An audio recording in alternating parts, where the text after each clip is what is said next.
অসম নাগালেণ্ডৰ বিবাদমান ভূমিত অসমৰ কেইজনমান অসাধু ব্যৱসায়ীৰ অবৈধ শিলৰ ৰমৰমীয়া বেহা।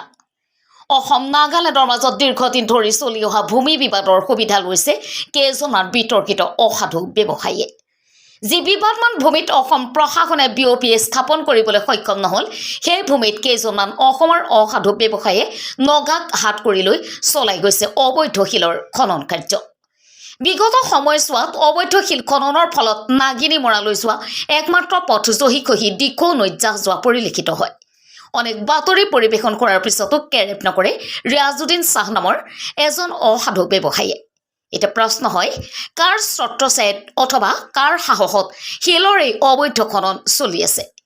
উল্লেখযোগ্য যে এই ক্ষেত্ৰত নীৰৱ ভূমিকা পালন কৰিছে অসম প্ৰশাসন তথা বন বিষয়া সংমণ্ডলে। অনাগত দিনত বিভাগীয় কৰ্তৃপক্ষই কি পদক্ষেপ লয় সেয়া হ'ব লক্ষণীয়। নাজৰাৰ পৰা দিলীপ হাজৰিকাৰ ৰিপৰ্ট, অসম ৰিপৰ্ট।